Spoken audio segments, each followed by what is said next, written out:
Olá, irmãos, a graça e a paz do Senhor Jesus seja sobre todos nós. Que bom estar mais uma vez aqui com vocês para a gente compartilhar um pouco mais da palavra do Senhor e aquilo que Ele tem para realizar nas nossas vidas. Primeiro, eu quero dar um comunicado muito especial, muito importante para nós. É sobre a Dona Luzia. Nós estivemos orando durante todo esse tempo aí, quando ela passou mal na igreja, que a pressão dela baixou. Ontem eu estive com ela lá na casa dela e ela está muito bem, graças a Deus. Ela está melhor, já está se alimentando melhor, não está tendo mais aqueles vômitos que eram ocasionados quando ela ingeria os alimentos mais sólidos. Então ela já está bem melhor e que Deus receba toda a honra e toda a glória, por toda a restauração da vida da nossa irmã. Vamos continuar em oração para que Deus continue fortalecendo ela ainda mais, tá bom? Queridos, eu gostaria de compartilhar uma palavra muito especial que veio ao meu coração, analisando e olhando um pouquinho mais de perto a vida de José do Egito. Todos os irmãos conhecem a história dele, que ele, filho de Jacó, junto com os seus 11 irmãos, ele, por ser filho da esposa amada de Jacó, Raquel, ele, ao mesmo tempo, suscitou um ciúme muito grande na vida dos seus irmãos. Ainda mais pelo reforço que o pai dava, de dar a ele alguns privilégios, algumas regalias, como não cuidar das ovelhas, dando para ele presentes especiais como a sua túnica, e tudo isso suscitou uma inveja muito grande dos seus irmãos. Tanto é que os seus irmãos, em determinado momento, pegam ele, jogam ele em uma cisterna, em um poço, e dando ele como morto. Mas depois tem até uma outra ideia, que seria de vender José para uma comitiva que estava indo para o Egito. E lá vai José para o Egito, até que ele chega no Egito e ele então é acolhido como escravo na casa de um homem chamado Potifar, que era uma das autoridades do Egito. E a palavra do Senhor fala para nós em Gênesis 39:6, que diz assim: Potifar entregou tudo o que possuía aos cuidados de José, e tendo como administrador, não se preocupava com nada, exceto com o que iria comer. Olha que interessante, irmãos. Essa passagem fala para nós que José estava no Egito, na casa de uma autoridade egípcia, Potifar, trabalhando como um escravo. E é interessante que durante os momentos da vida de José, como vamos ver em outros momentos também, mesmo ele estando em uma terra estrangeira, mesmo ele estando numa posição que era desfavorável e que nunca foi tão desejada por ele, que no caso era a escravidão, ele nunca deixou a vitimização tomar conta do seu coração, achando que as desgraças da vida eram por causa dos seus irmãos, era por causa do seu passado, era por causa da sua família. Mas mesmo aonde ele estava, por mais desfavorável que viesse a ser, ele trouxe para si a responsabilidade de sempre fazer o melhor onde estava. Ele trouxe para si a responsabilidade de sempre fazer o melhor onde ele estava. Olha que interessante, quando ele chega na casa de Potifar, ele poderia muito bem ser um péssimo escravo, poderia muito bem fazer apenas aquilo que lhe era mandado, aquilo que era o básico necessário, mas não. José ali, ele se destaca porque ele cuida de tudo o que está aos cuidados da casa de Potifar. Potifar vê que o cuidado, o zelo que ele tinha e acrescenta a cada momento mais responsabilidades para ele, a tal ponto de José cuidar de tudo aquilo que fazia parte da vida e da família de Potifar. Olha um outro momento de José também, no versículo 19 do capítulo 39. Ao ouvir a mulher contar como José o havia tratado, Potifar se enfureceu, pegou José e o lançou na prisão onde ficavam os prisioneiros do rei. E ali José permaneceu. Mas o Senhor estava com ele na prisão e o tratou com bondade. Fez José conquistar a simpatia do carcereiro, que em pouco tempo encarregou José de todos os outros presos e de todas as tarefas da prisão. O carcereiro não precisava mais se preocupar com nada, pois José cuidava de tudo. O Senhor estava com ele e lhe dava sucesso em tudo que ele fazia. Olha que coisa! José não era um cara diferenciado. Se primeiramente ele estava na casa de Potifar como um escravo que tinha uma certa mobilidade mesmo em uma terra estrangeira, ele fez o melhor para Potifar. Ele cuidou de tudo que era possível na casa de Potifar. Por causa de toda aquela trama que nós conhecemos, da mulher de Potifar que deu em cima dele e fez toda uma trama para tentar culpá-lo desse assédio, nós vemos que por causa disso ele foi parar na prisão. Agora ele não era apenas um escravo, ele era um prisioneiro. Tinha toda a sua liberdade restrita àquele cárcere. Mas ali, com certeza naquele lugar terrível, ele também não se vitimiza, ele não fica lançando a culpa na mulher de Potifar, não fica lançando a culpa em Deus, não fica lançando a culpa nos seus irmãos, não fica lançando a culpa em quem quer que seja. Mas na cadeia ele traz para si a responsabilidade de fazer diferença naquele lugar. Ele trouxe sobre si a capacidade de brilhar a luz do Senhor em meio às trevas. Ele estava ali, vamos dizer, numa posição de escravo, mas ele entendeu que mesmo como escravo ele era livre para fazer as suas escolhas, para ter atitudes corretas, para fazer aquilo que é certo, para fazer o melhor onde quer que ele estava, percebe? E lá na cadeia ele ajuda o carcereiro a cuidar dos outros presos, a cuidar da cadeia, a cuidar da organização, a cuidar da alimentação, a cuidar dos cuidados com os outros presos. Ou seja, ele tinha uma cabeça diferenciada ao lidar com os problemas da vida. E é isso que eu quero te incentivar a meditarmos.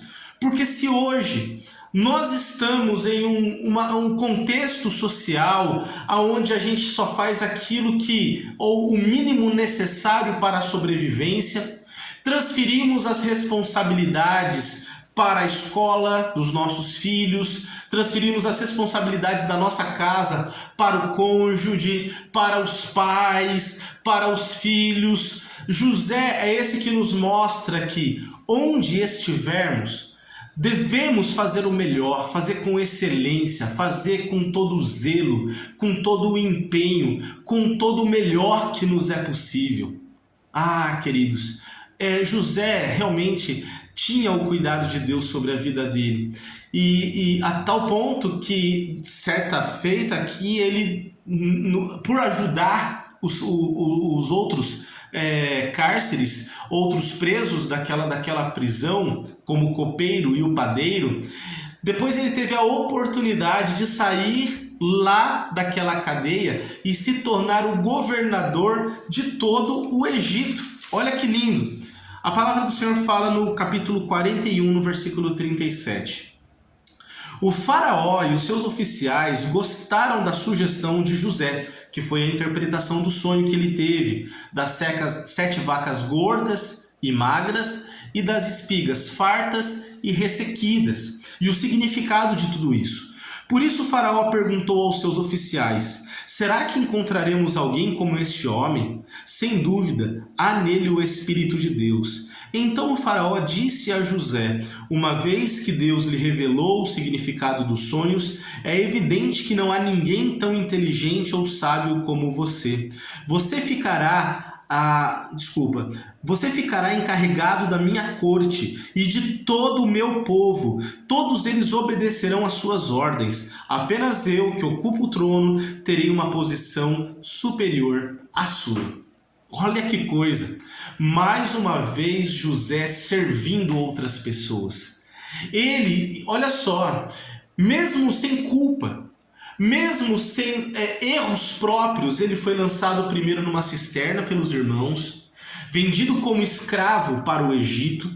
Na casa de Potifar ele trabalha como um escravo e lá ele ajuda Potifar, ele serve na casa de Potifar. Depois ele vai para a cadeia, e na cadeia ele serve também ao carcereiro, serve aos outros presos que estão ali. E agora que ele chega no trono, ou seja, foste fiel no pouco, sobre o muito eu te colocarei, no governo agora do Egito, ele serve a nação egípcia. Ele serve aquele povo que precisava de ajuda diante das lutas que enfrentaria. O que eu quero te incentivar é: busque servir a todos e busque servir em todas as oportunidades. Não importa onde você está, não importa as condições que você está, não importa os motivos que levaram você a essa situação, sirva. Faça tudo como para o Senhor, faça o melhor como para Deus. Mesmo que ninguém esteja vendo, como era o caso dele lá na prisão ou na casa de Potifar, ele estava fazendo o melhor porque ele sabia que Deus estava com ele. Ah, queridos, não transfira responsabilidades, não transfira culpas, não se vitimize, não fique se dando de coitadinho, ai, tadinho dele. Às vezes a gente quer a piedade das pessoas. Não, assuma a responsabilidade para ver a tua casa melhor, para ver o seu casamento melhor, para ver os seus filhos melhor, ou seja, faça o seu melhor. Ore com o máximo de empenho que você puder orar. Busque todos os recursos para melhorar o seu casamento. Leia livros, ouça pregações, receba conselhos. Faça tudo o que estiver ao seu alcance para você servir melhor a Deus no ministério que você tem, seja de música, seja infantil, recepcionando as pessoas, cuidando da limpeza, na intercessão, não importa, faça o seu melhor. Ah, pastor, mas ninguém reconhece o que eu faço, na minha casa eu faço de tudo, mas ninguém me aplaude. Não busque isso. Faça o seu melhor nas pequenas coisas. Mesmo que não haja holofotes, mesmo que não haja reconhecimento, mesmo que não haja aplausos, faça o melhor aí no seu lugar de trabalho, que você possa se dedicar e deixar com que o seu trabalho possa realmente trazer reconhecimento a quem você é. Às vezes a gente quer reconhecimento para depois fazer um bom trabalho. Não.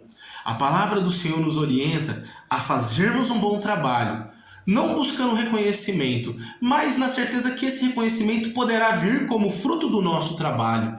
E o Senhor, Ele é poderoso para usar esse nosso zelo nas pequenas coisas para nos levar a uma nova posição. Porque se a gente é fiel no oculto, naquelas mínimas coisas que são nos detalhes de sermos bons, zelosos, naquelas coisas que ninguém está vendo, Deus fala: agora ele está apto para eu colocar ele num degrau maior. Agora ele está sendo realmente zeloso nas pequenas coisas. Ele foi provado nas coisas mínimas, mas eu agora o colocarei em algo maior, de maior visibilidade, de maior empenho.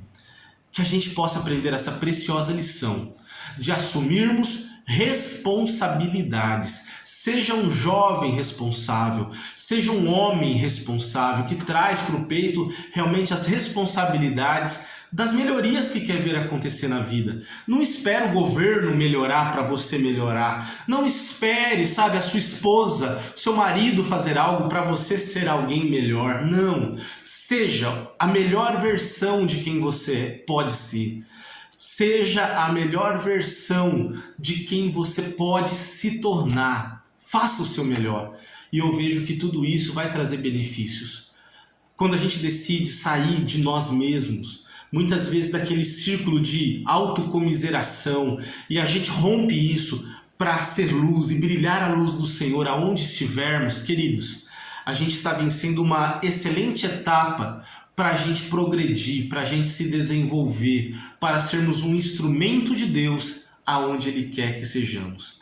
Que Deus nos abençoe, que tomemos o exemplo de Cristo, que mesmo sendo Deus, se humilhou, se fez servo, se fez homem, se fez escravo e a si mesmo se entregou por nós. Olha só, foi o que José também fez. Ou seja, mesmo estando em um local onde não era o seu, fez o seu melhor e deu a sua vida em favor de outros. E a palavra do Senhor fala em Filipenses 2 que assim, por causa disso, Deus o exaltou soberanamente e lhe deu um nome que está acima de todo nome. Amém, queridos? Fica com essa reflexão. Busque fazer o seu melhor. Seja o melhor. Não importa onde, não importa as circunstâncias. Traga sobre si as responsabilidades do melhor que Deus quer realizar na sua vida. Amém? Que Deus nos abençoe e que essa palavra fique no nosso coração mesmo, para a gente se lembrar dela, mesmo se a gente estiver nas lutas da vida, nas dificuldades, que a gente se lembre de servir, que a gente se lembre de fazer o melhor, que a gente busque ser e fazer aquilo que Deus quer que a gente faça. Amém, queridos? Que Deus nos abençoe. Estamos chegando aí no nosso final de semana. Nós teremos na sexta-feira a nossa vigília de oração às 9 horas da noite. Se você quiser ir com a gente, venha, nós vamos sair às 9 horas aqui da frente da igreja. Então, se você quiser ir, vamos participar e vamos buscar a presença do Senhor lá no Colégio Água Viva, tá bom? Se você puder, traz aí um bolinho também, nós vamos servir um chazinho, vamos estar lá juntos. Então, se você puder estar com a gente, vai ser uma grande alegria, tá ok? Domingo de manhã, nós teremos a Escola Bíblica Dominical. Vem participar, vamos estudar a Palavra do Senhor junto, das 10 às 11 horas. E domingo à noite teremos o nosso culto especial, onde convidamos você para a última mensagem nossa, da nossa campanha de oração, Jesus em Nossa Casa. E vamos falar que se Jesus estiver em nossa casa, ali há festa e celebração. Que Deus nos abençoe e que Deus te dê um dia especial, uma semana muito especial na presença dele. Amém? Fiquem na paz do Senhor e que Deus nos abençoe.